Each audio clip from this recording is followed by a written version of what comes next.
Most anticipated films for 2023. 2022 was mixed. A lot of disappointing movies this year. A lot of bad movies this year. Can't wait to make my worst of the year list. But yeah, here's my most anticipated. Got this Street Fighter shirt. Shirts at the mall are too damn expensive. $24 and up for shirts. Shirts should all be like $5 to $10 at max. Number 10 is Creed.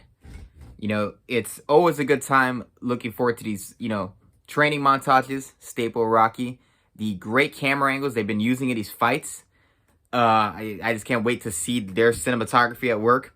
The intensity of the fight. Michael B. Jordan and Jonathan Majors staring off corner to corner. I mean, they look buff. They look vicious. They look like warriors. They look real. I want to see them literally fight. They should film it just a literal fight between the two. Number 9. I'm looking down my list, by the way. Kraven the Hunter. Sony, I think, makes trash movies for the most part. Venom was bad. Venom 2 was worse, in my opinion.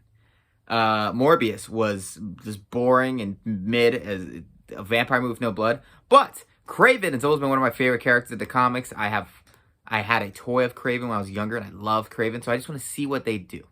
Do I think it's going to be good? No. But am I very interested to see a trailer and see what's going to happen? Yeah.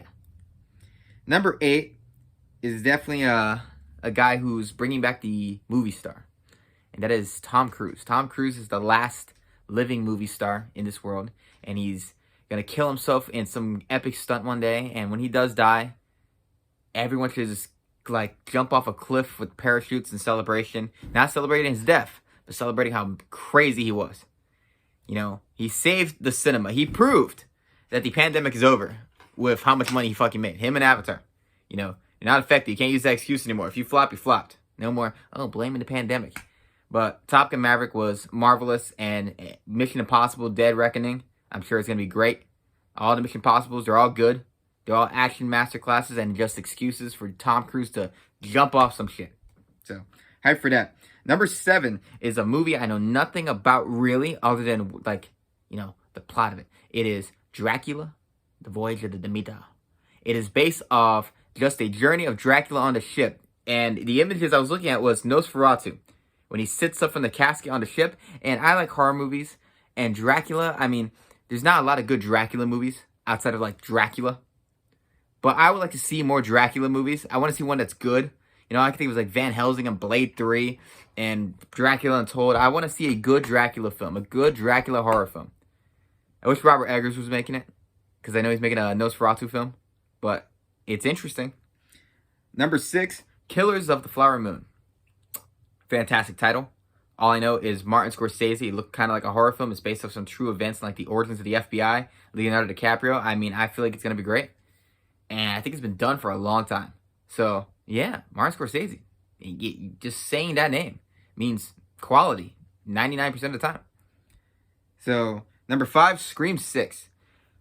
All the Scream movies, whether you like them or you don't like them, really, quality-wise, they're all fun. You at least have fun. Even if you walk out saying that was kind of dumb, it was still fun. They're all enjoyable things to watch, and I very much enjoyed the last one. I thought it was vicious. I thought it had great scary moments. It was all cliche, but it was a good time. I've never not had a good time watching these movies. So Scream 6, these maps of New York, him being in New York and substations and staring down the characters in the previous film, I am just very interested in it. The lead girl in the previous film sucked. Hopefully to make Jenna Ortega the lead. She's a good actress. And the other girl was not. So, yeah, Scream 6. It's a good time. I'm glad I don't have to wait years for another Scream movie. Give me one every year. It doesn't matter. These movies are just fun to watch. That was number 5. Number 4, The Iron Claw.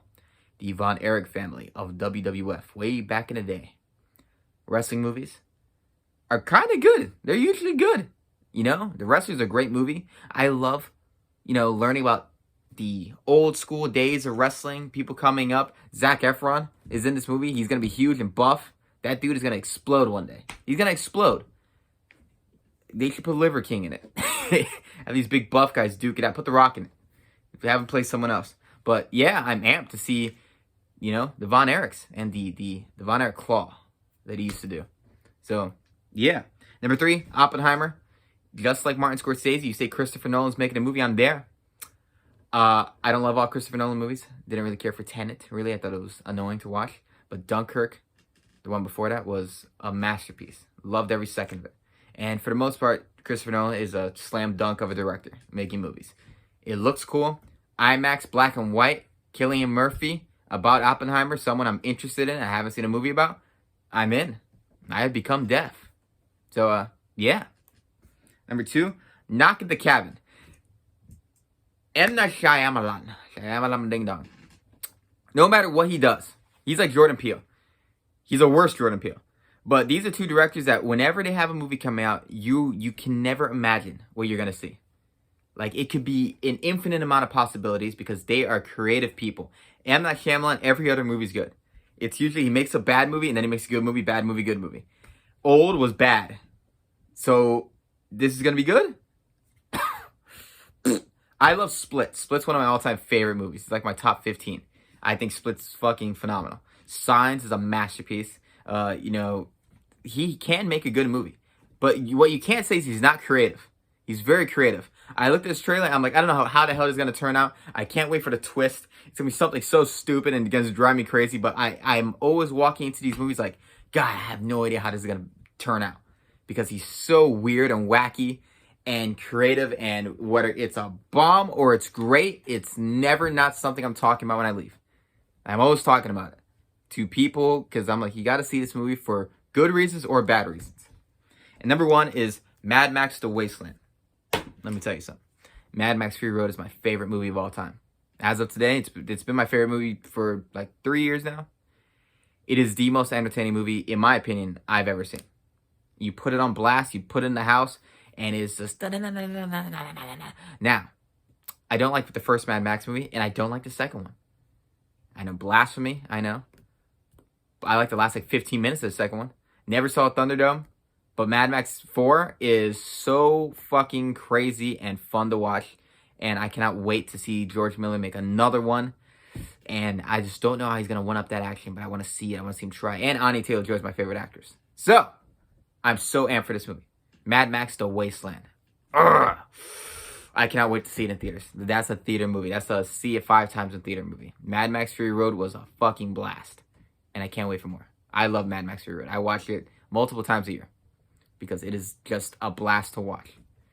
So anyways, that's my top 10. What is yours? Comment in the comment section down below. And share this video. Thank you.